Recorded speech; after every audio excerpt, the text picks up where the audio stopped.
Olha, pessoal, a culpa é um sentimento inconveniente, mas que possui valor também.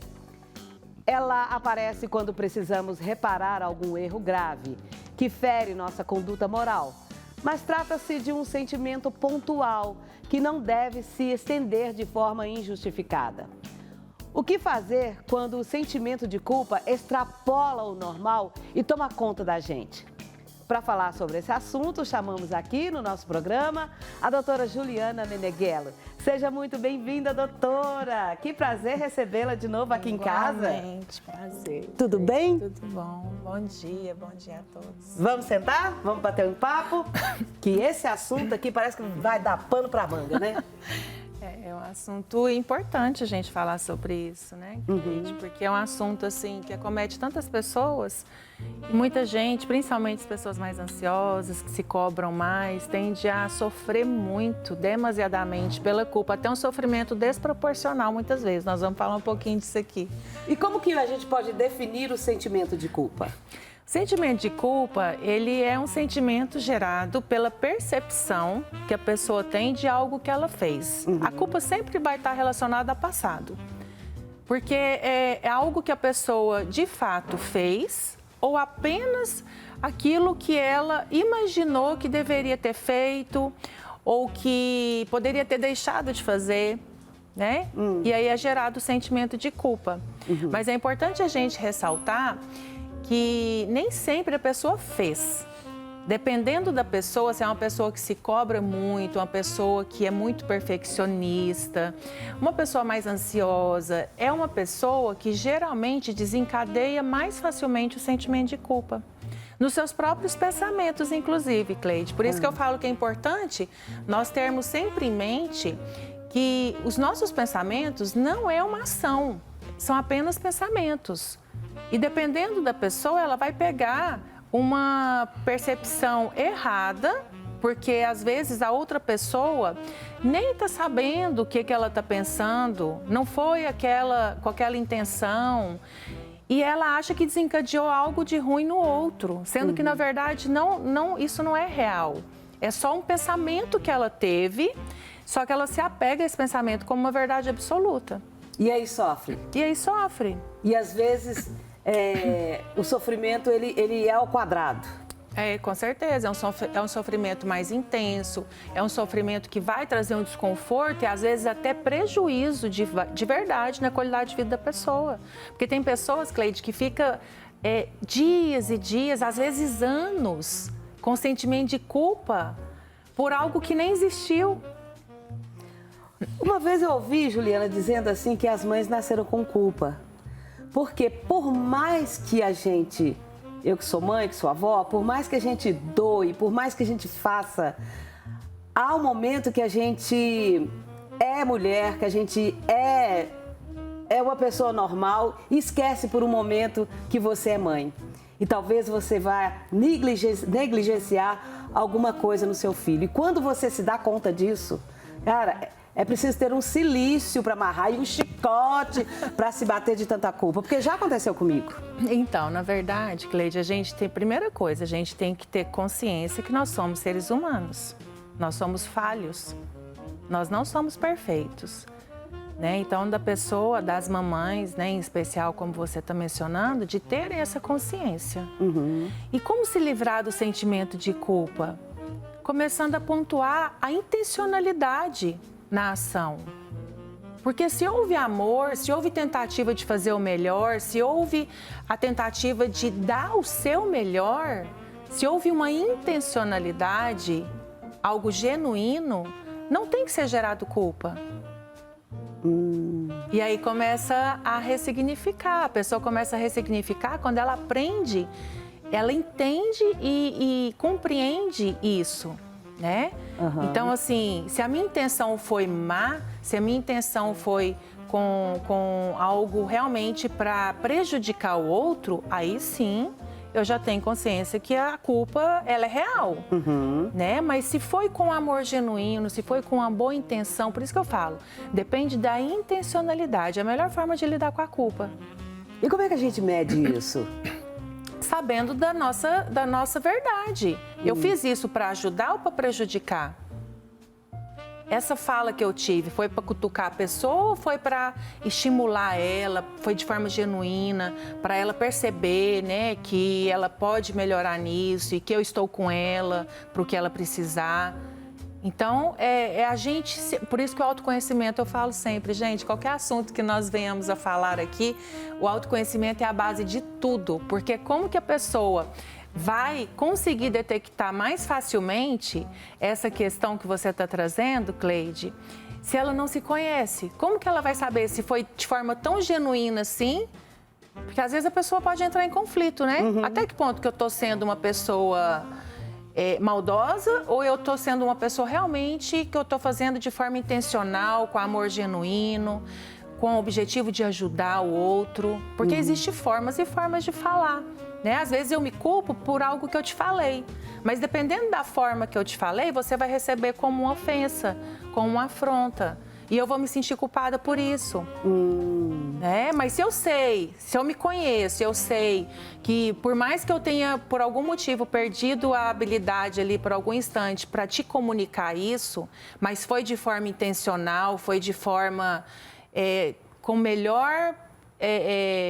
como que fala? Com o melhor objetivo, né, possível, para ajudar de forma genuína, amorosa, eu não vou me sentir culpada. Sim, entendi. Agora, vamos tirar a mãe do lado e vamos falar das relações entre amigos, entre casais e tudo mais. Principalmente entre amigos. Sempre tem uma alfinetada, que foi isso que você disse. E a pessoa, ela começa a ter consciência disso. Ai, mas espera aí, será que eu estou fazendo isso? Por quê? Essa pergunta do porquê, ela ajuda a pessoa a se conhecer? Com certeza. É o porquê e o pra quê. São duas perguntinhas que eu sempre falo que a pessoa tem que carregar com ela. Pra que eu tô fazendo isso? Pra que eu tô falando isso? E se chegar no ponto assim que ela fala assim, eu acho que eu tô com inveja.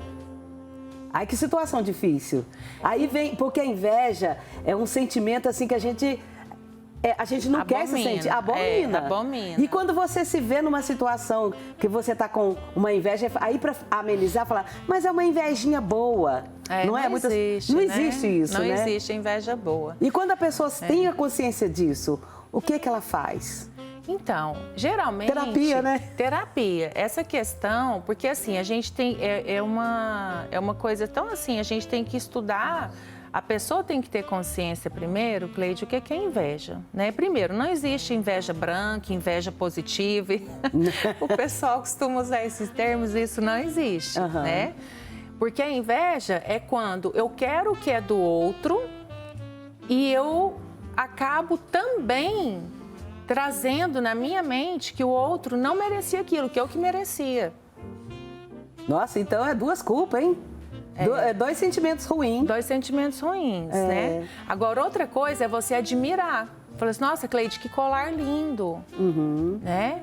E eu me perceber que eu ter essa autopercepção, que eu achei seu colar bonito e que eu posso ter um igual. Mas isso não vai fazer com que eu te deseje o mal, que eu deseje que o seu colar estrague. Isso já seria inveja. Então, isso aí a gente poderia chamar de quê? De uma busca para uma coisa que eu vejo que você tá bonita, ela tá bonita, eu também vou fazer isso. Não porque eu tô com inveja, mas que possa ficar bonita em mim também. Exatamente. E que você continue com o seu colar lindo, mas eu vou ter um igual, porque a questão do valor, a crença de merecimento, eu também mereço. Entendi. Eu também mereço ter vamos supor que você conta pra mim que você comprou um carro novo. Falou assim, nossa, eu queria esse carro também. Eu vou me inspirar na Cleide. É diferente. É diferente, porque aí entra admiração, inspiração. Nós temos que ter, né, Cleide, na verdade, referências. Nós temos que ter referências e pessoas que nos inspiram a ser melhores. Né? É verdade. Agora, quando entra essa questão, nossa, a Cleide comprou o carro, sei não, mas eu não acho que ela merecia tanto, ou ela comprou, às vezes foi por vias erradas, para conseguir comprar um carro desse, aí já entra, sabe? Tá sempre no contexto de maldade, com falas pesadas, maldosas, desejando mal pro outro. Isso é inveja. Você tinha um carro tão bom, para que você comprou esse carro mais chique? Para quê? Tá querendo ostentar? Isso. A palavra que a gente ouve é essa, né? Tá querendo querendo ostentar. Não, gente, eu quero só mais conforto. É porque você desbloqueou a crença de merecimento, então você se sentiu merecedora, foi lá e comprou. Pronto, isso aí. E quando a culpa é necessária, se é que existe isso? A culpa necessária, não tem culpa necessária, Cleide. Tem a autopercepção, né? A pessoa entender que ela errou e mediante esse erro, ela buscar reparar aquilo de alguma forma. Principalmente quando envolve outra pessoa. Mas olha aqui, Juliana, eu acho que tem que ser um exercício muito intenso, diurna, de manhã, de tarde, de noite. Todos nós, Cleide, nós estamos aqui, por isso que eu falo, nós estamos aqui em constante processo de aprendizado. Por isso que o autoconhecimento é importante, o conhecimento é importante, porque nós vamos buscando diariamente formas de sermos melhores para podermos ser melhores com os outros. E mesmo porque o desejo de me tornar melhor, ele não vem de uma noite para o dia. Não. Aí, por isso que você está dizendo, tem que construir isso dia a dia. É uma construção, é um processo de evolução espiritual, mental, emocional. E se não der certo assim, com terapia, como você está dizendo aí, o espiritual, a fé ajuda muito, não ajuda? Demais. Tanto é que, inclusive, quando a gente fala do perdão, né? É bíblico, 70 vezes 7, que tem a passagem lá, né? Quando Jesus mencionou quantas vezes seria necessário para perdoar alguém. Né? Na verdade, ele não estava se referindo ao valor total ali dessa conta, 70 vezes 7. É que a gente sempre deve estar preparado para aprender a perdoar o outro. Porque, na verdade, Cleide, quando a gente fala em perdoar o outro ou perdoar a si, né? Mas eu mencionando aqui sobre o outro, a relação, como você mencionou, quando é relacionamento de amizade e tal, a gente sempre tem que ter em mente que muito do que o outro nos traz diz respeito muito mais a ele do que a mim. Quando a gente entende isso, fica até mais fácil a gente perdoar o outro. Entendi. Se eu me sinto ofendida, eu não tenho que me sentir ofendida. No mínimo, eu tenho que me questionar. Por que eu estou me sentindo ofendida? Isso que ele falou realmente tem a ver comigo? E quando a gente pergunta, isso aí que você está falando tem a ver comigo? Vale a pena fazer assim, esse embate com a pessoa? Se você se sentiu alfinetada? Então, Cleide, depende da pessoa. É perigoso, às vezes, É perigoso. Né? É melhor ficar só no diálogo interno, às vezes. Porque talvez o outro é uma pessoa que nunca acessou o autoconhecimento, nunca passou por um processo psicoterápico. Então, isso pode gerar mais conflito ainda. Entendi. E acabar gerando uma briga maior, né? De ofensas. Porque nem todo mundo, Cleide, infelizmente, nem todo mundo tem essa consciência, essa expansão da mente, assim, para aceitar um questionamento. Muita gente vai ver como confronto, como uma falta de respeito, como uma ofensa. O que a gente vê também nas relações, Juliana, é que as pessoas... não, eu queria tanto que o outro mudasse. No meu relacionamento, no meu casamento, eu queria tanto que você fosse melhor nisso, melhor naquilo. Sempre tem uma queixa, ou de um lado ou do outro, né? Mas ninguém para mudar.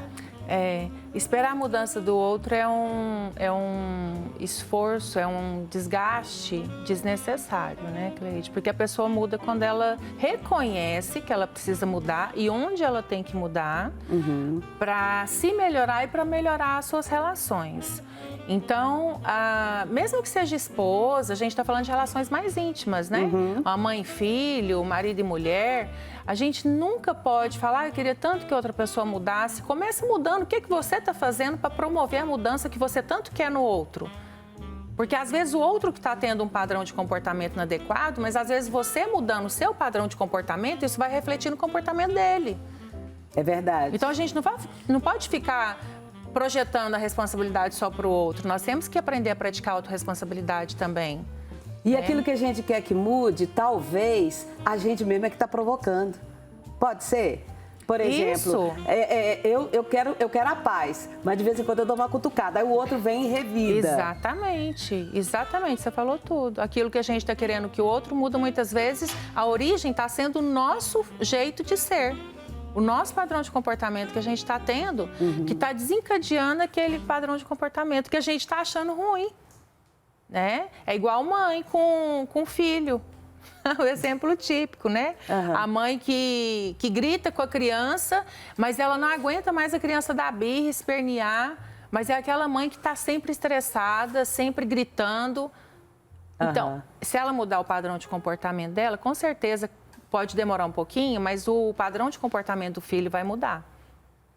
Entendi. Né? E quando a culpa, ela é fantasiosa, a pessoa, ela se sente culpada, mas aí a outra pessoa fala, mas você está falando uma coisa que eu não percebi. É o mesmo que eu chegar em você e falar assim, Cleide, me desculpa, eu estou me sentindo tão culpada que eu não tenho te dado devida atenção. Você pode virar para mim e falar assim, mas isso é problema seu, Ju, porque eu não estou me sentindo ofendida, não estou me sentindo culpada. Ah, Então, tá. é assim, é uma fantasia que eu crio diante das minhas crenças, que eu acredito que eu sempre tenho que estar dando demais, doando demais. E tem gente que nem gosta disso, né, de receber tanto, sente sufocada. É. Mas na minha cabeça eu estou faltando com atenção com você e você não está nem lembrando de mim. Uhum, entendi. Entendeu? E como é que faz para virar essa chave? Terapia. Terapia. Você tem alguma... É lógico que você não vai falar nome de nenhum paciente seu, nem nada, mas você tem alguma experiência para contar para a gente do que você tem ajudado uma pessoa a se livrar da culpa? Tem, Cleide. Eu tive um atendimento, inclusive nessa época eu estava na Unimed. E esse paciente, ele se sentia extremamente culpado com a esposa, né? Porque ele não conseguia problemas de disfunção mesmo sexual, né? E era uma relação embasada muito na fé, sabe? Eles cultivavam muito, né? Tinha ali sua religião. Mas eles não estavam tendo mais compatibilidade nesse quesito, por conta de uma disfunção que foi gerada nele, por conta da ansiedade dele. E quanto mais ele se culpava, pior era o quadro os episódios, sabe? Que acontecia e ali vinha a desavença, porque ela não compreendia. E aí ela acabava acreditando que o problema era ela, que ele não a amava mais. Então foi um caso que me marcou muito, porque era um casal assim muito amável. A gente via que os dois se amavam muito, que realmente eles traziam Deus na relação deles. E esse conflito enorme que foi gerado, porque ele se sentia culpado, ela se sentia... Você sabe, eu falo muito assim, Cleide, que essa questão da culpa, ela é muito... Até questão cultural, né? Porque todo culpado merece ser castigado. Aliás, tem até um nome de filme com esse título, Toda Culpa Será Castigada. É, né? Eu nem sabia desse filme. Todo culpado deve ser castigado. E com esse ditado, com essa crença instalada na nossa cabeça, nós, seres humanos, a gente começa a entender que tem que haver punição, né? Então, por exemplo, nesse caso desse casal, ele tinha os episódios que ele não tinha autocontrole por conta da ansiedade dele, ele ainda não tinha conseguido adquirir autocontrole sobre uma disfunção, porque é uma doença, a disfunção, né? Erétil. E ele começou a desenvolver muito sentimento de culpa por aquilo que está acontecendo, por algo que ele não tinha controle ainda. Olha só, o tanto que aquilo mexia com ele. Verdade. Né? E isso fez com que ela se sentisse punida. Nossa, mas que coisa que rolou na cabeça dela também, né? Mas para você ver como que é interessante, né, o processo. Tanto que é importante passar pelo processo de psicoterapia. E aí, foram várias sessões? Na verdade, lá no Unimed tinham sessões limitadas, né? Mas eu me recordo bem que foram, no mínimo, 7 sessões muito bem feitas, graças a Deus, né? Porque eu tive que ter muita sabedoria também, estudar bastante para solucionar esse caso. E ajudou muito? Ajudou muito. Ajudou muito. E tinha aí, que começar pela ansiedade dele, né? Diminuir um pouco. Exato. E também com ela. Eu fiz algumas sessões com ela, né? Porque ela estava projetando tudo nela, achando que aquele problema dele era em decorrência à falta de amor que ele tinha por ela. Não era nada a ver. E ela estava se sentindo punida, né? E, não, é extremamente fantástico o processo, é libertador. E a culpa, ela pode adoecer o corpo? Com certeza. Com certeza. O sentimento de culpa, ele libera substâncias, neurotransmissores, que vão trazer toxinas para as células. Porque da mesma forma que tem a serotonina, a dopamina, que traz sensação de bem-estar, Cleide, o estresse traz o cortisol, a culpa libera toxinas também nas células, que faz com que a gente vá adoecendo. Né? A própria depressão, ela não é uma doença só emocional. Né? Quem tem depressão sofre de falta de dopamina, está com baixa serotonina. Já está provado cientificamente, né? Já está provado cientificamente.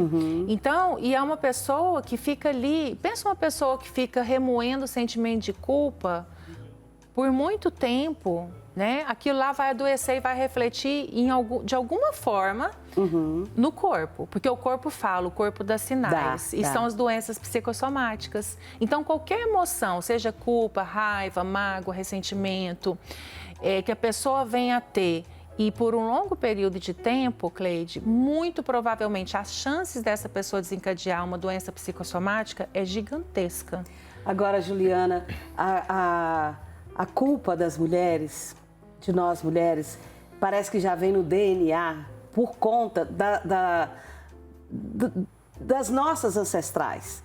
A minha avó era uma pessoa que foi casada em 1900, parece que em 1900, foi um casamento arranjado, ela nem sabia quem seria o marido dela. Então, ela...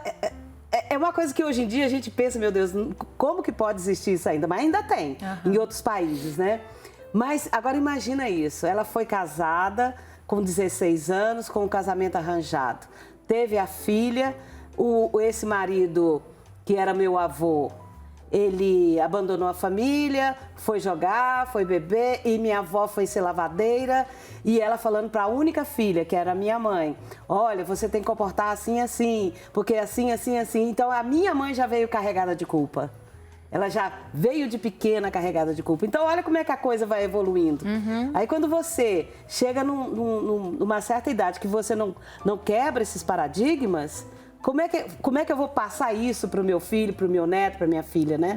Então, aí tem que se ter terapia mesmo e tem que quebrar essa corrente do mal, né? Porque senão... elas não tiveram nem intenção de fazer isso. Exatamente, porque senão vai passando de geração para geração e aquilo ali vai perpetuando, né? Não, é uma coisa, é um círculo. E a pessoa fala assim, eu nem sei por que eu sinto tanta culpa. Exato. E ela não sabe mesmo. Isso tudo por conta de informações erradas. Na verdade, nesses casos que você está pontuando, Cleide, a pessoa nem sabe discernir o sentimento de culpa. Ela sente uma angústia, ela sente irritabilidade, às vezes até depressão, desencadeia uma depressão, mas ela nem consegue detectar, por nunca ter passado por um processo psicoterápico, que aquilo é um sentimento de culpa gerado por determinadas situações do passado. Que nem é dela. Que nem é dela, né? Que foi... está fora do alcance dela, do controle dela. É verdade. Bom, também tem alguma coisa assim que você gostaria de acrescentar para dar uns toques nas pessoas que têm esse sentimento de culpa? Olha, eu sempre falo, eu tenho falado muito, né, a respeito do perdão e do auto-perdão. Que a gente sabe que isso elimina a culpa, né? Mas além disso, Cleide, tem a comunicação com amor. Que é uma terceira fórmula mágica para a gente se livrar da culpa. Porque muitas vezes, na hora da raiva, na hora da ira, né? A gente às vezes até deseja mal, fala assim, nossa, eu queria acabar com aquela pessoa. E aquilo foi só um pensamento. Eu não fiz nada de mal para a pessoa, foi só um pensamento na hora da raiva. E aquilo me gerou um sentimento de culpa. Só o pensamento gera? Só o pensamento gera. É que nem eu tô te falando, dependendo se é uma pessoa ansiosa, ela pode ter esse sentimento de culpa muito intenso só pelos pensamentos dela. Ela vai pegar aquele pensamento como uma verdade absoluta. Né? Então, assim, a pessoa entender, falar assim, não, eu tive esse pensamento agora, mas foi porque o diálogo interno, às vezes a pessoa nem precisa passar por terapia. Se ela começar a ler sobre autoconhecimento, autoajuda e começar a praticar o diálogo interno, ela começa a descobrir muita coisa, Cleide. Fala assim, não, gente, mas eu não fiz nada de mal para a pessoa, eu só pensei. Se eu só pensei, eu estava num momento de raiva, é natural isso. As pessoas pensam mesmo. Mas eu não tenho que carregar o sentimento de culpa por ter pensado algo que eu desejei para o outro no momento da raiva. E como é que eu dissolvo isso da minha cabeça? Liberando perdão. Falei assim, não, eu me perdoo, eu sou ser humano, eu tenho o direito de ficar com raiva. Quem que não fica com raiva, Cleide, é verdade, né? Agora eu quero falar de outro sentimento de culpa. Sim. O da comida. A pessoa que come... Aí come, ai gente, que delícia, que delícia. Ai, mas a minha roupa já tá ficando apertada. Aí fica naquela agonia, vai lá e come de novo. Aí fica nesse vai e vem, nessa culpa de ter comido. E depois a tristeza, o estresse, a ansiedade, vai lá e come de novo. É isso. Geralmente, Cleide, o sentimento de culpa relacionado à comida, e é um dos nichos que eu trabalho, né, do emagrecimento. Então, é muito comum em pessoas que passam por alguma dieta restritiva, além de ser pessoas que se cobram muito, né, que querem resultado rápido.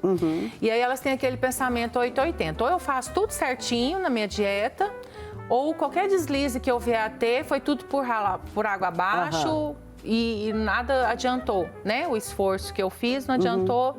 Então, assim, a pessoa, ela tende, inclusive, a desenvolver episódios de compulsão alimentar. Assaltar a geladeira de madrugada. Isso, quando ela tem essa mentalidade, que na psicologia a gente usa muito o termo mente gorda e mente magra, né? Até da autora Judith Beck, ela usa muito essa expressão, eu nem gosto muito de usar essa expressão, porque parece um tanto agressiva, né? Mente gorda, mas por quê? Porque a pessoa, ela tem na cabeça dela que o próprio fato de ela se alimentar e se sentir culpada depois, isso já é algo disfuncional.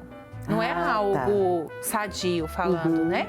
Então, a pessoa tem que trabalhar essa mentalidade. Não, por que eu estou me sentindo culpada? É onde entra a questão de reparar os erros para aprender com eles. Porque não adianta a pessoa também ficar se perdoando e cometendo os mesmos erros. O que eu posso aprender com esse episódio aqui? Eu me senti culpada? Como que isso pode me ajudar numa situação futura semelhante? Não, da última vez que eu fiz isso... Eu não vou nem fazer. Da última vez que eu fiz isso, eu me senti muito mal. Eu me senti culpada, aquilo me consumiu por dentro. Então, eu sabendo como que eu vou ficar depois, eu vou evitar ter esse tipo de padrão de comportamento. Eu vou evitar fazer tal coisa, eu vou evitar falar isso, fazer aquilo. Aí a gente vai se moldando, entendeu, Cleide? Para sermos pessoas mais assertivas, né? É como, vamos fazer uma comparação bem assim do nosso dia a dia. Quando você começa a cozinhar, você não acerta, aí no outro dia você faz melhor, vai acertando, até o dia que você faz um prato perfeito. Exato. É assim, né? É. Obrigada por você ter vindo, viu? Obrigada a você, meu amor. É um prazer, sempre enorme estar aqui com vocês. Obrigada.